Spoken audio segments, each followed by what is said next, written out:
है तेरा धर्म? इस रियासत में बस एक ही मजहब होगा और वो इस्लाम होगा। यहाँ निजाम की हुकूमत है। कल तक ये गांव इस्लाम में बदल जाना चाहिए। हर घर से अल्लाह अकबर की आवाज आनी चाहिए और वो निजाम तक पहुंचनी चाहिए, समझ गए? अगर इन राक्षसों का शासन ऐसे ही चलता रहा तो आने वाले भविष्य में हिंदुओं और हिंदुओं के मंदिर सिर्फ हमारी पुस्तकों तक ही रह जाएंगे। दूषित हुई इस माटी को अपने हिंदू भाइयों को पवित्र करना है मुझे और निजाम शासन को समाधि देना है मुझे। युद्धम शरणम गच्छामि। तुम हमारे शरीर को मार सकते हो, आत्मा को नहीं। हिंदू धर्म हमारी आत्मा है, तुम उसे नहीं मार सकते। यतो यतो हि धर्मस्य ग्लानिर्भवति भारत। जब पूरा भारत आजादी का जश्न मना रहा था, उस समय हैदराबाद में हिंदुओं पर कहर बरपाया जा रहा था। निजाम ने भारत से अलग होकर एक इस्लामिक देश बनाने का सपना देखा और उसी सपने के लिए राजक नाम की एक खूनी फौज बनाई गई। इस फौज ने मंदिर तोड़े, मासूम बच्चों को मारा और माताओं से उनके नवजात बच्चों तक का टैक्स वसूला गया।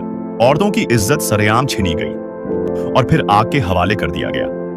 गांव की बच्चियों तक इस दरिंदगी से नहीं बच सकी, जिन्हें इंसान नहीं सिर्फ शिकार समझा गया। लेकिन यह तो सिर्फ शुरुआत थी।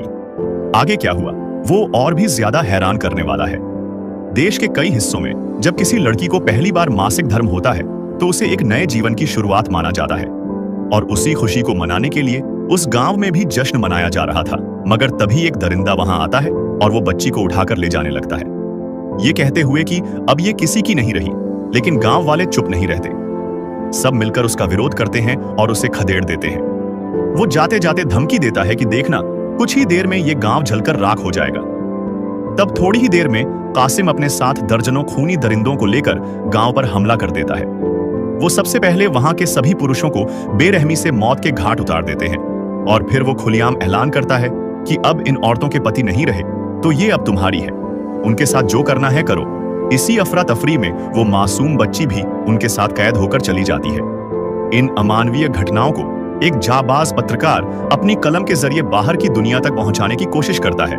उसकी न्यूज हैदराबाद के बाहर कई शहरों में पढ़ी जाती है और आखिरकार एक कॉपी पटेल जी तक भी पहुंचती है। अब पहली बार उनके हाथ में ठोस सबूत होता है कि हैदराबाद में किस हद तक दरिंदगी का खेल खेला जा रहा है। लेकिन जैसे ही ये खबर कासिम तक पहुंचती है वो भड़क जाता है। एक सभा में वो आग उगलता है कि हमारे ही बीच कुछ गद्दार छिपे हैं जो हमारी ही जमीन से हमारे खिलाफ लिख रहे हैं, उन्हें खत्म करना होगा। राजक नाम के कई कट्टरपंथी उस पत्रकार को खोज निकालते हैं। पत्रकार उन्हें समझाने की कोशिश करता है, लेकिन वो इंसान नहीं थे जिनके भीतर इंसानियत मर चुकी थी। उनके जरिए पहले उसका हाथ फिर गर्दन काटा जाता है। उसके छोटे भाई को भी वहीं अंजाम दिया जाता है ताकि कोई और उनके खिलाफ कलम ना उठा सके। इन हैवानियत को देखकर 3 हिंदू नौजवानों के दिल में बगावत की चिंगारी भड़क उठती है। वो फैसला करते हैं अब अगर निजाम को रोका नहीं गया तो बर्बादी थमेगी नहीं।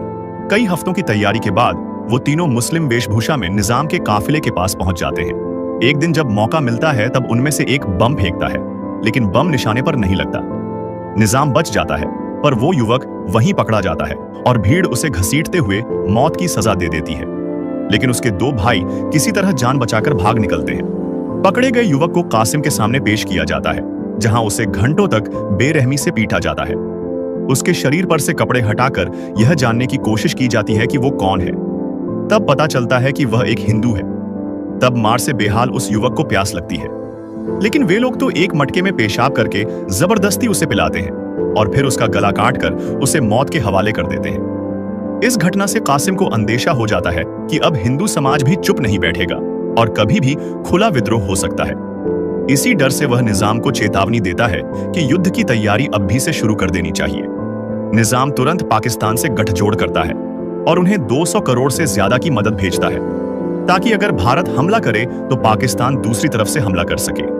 साथ ही वह भारत से हथियार भी मंगवाने लगता है और समुद्री रास्तों से हथियार लाने के लिए एक पोर्ट तक खरीद लेता है।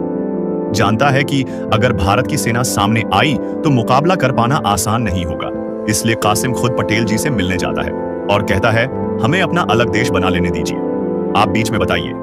पटेल जी शांत स्वर में जवाब देते हैं कि तुम्हारे राज्य में भारत के करोड़ों नागरिक रहते हैं, सिर्फ तुम्हारे कहने से हैदराबाद अलग नहीं हो सकता। हमें पता है कि तुमने पाकिस्तान से सांठगांठ की है और हमें कमजोर करने की कोशिश कर रहे हो। कासिम धमकी देता है कि अगर आपने हमला किया तो हम हैदराबाद में रह रहे हिंदुओं को एक ही रात में खत्म कर देंगे। इस पर पटेल जी संयम से जवाब देते हैं कि परिवार तुम्हारा भी है, तुम्हारे निजाम का भी है, उनका क्या होगा। इसके बाद पटेल जी नेहरू जी के पास जाते हैं और उन्हें मनाने की कोशिश करते हैं कि अब हमला जरूरी हो गया है। पहले नेहरू जी कहते हैं कि भारत ने कभी किसी पर पहला वार नहीं किया, लेकिन पटेल जी कहते हैं तो क्या हम तब तक इंतजार करें जब तक वो पहला वार करें। आखिरकार काफी सोच विचार के बाद नेहरू जी मान जाते हैं और उसी रात इंडियन आर्मी को हैदराबाद पर चढ़ाई करने का आदेश दे दिया जाता है।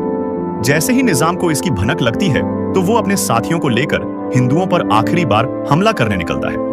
लेकिन अब हालात बदल चुके थे और हिंदू भी तैयार थे। इस बार हजारों की संख्या में राजक मारे जाते हैं और गांवों में अत्याचार का अंत होने लगता है।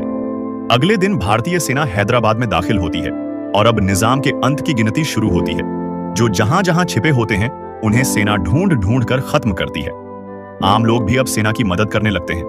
कुछ ही घंटों में राजकों की ताकत बिखरने लगती है।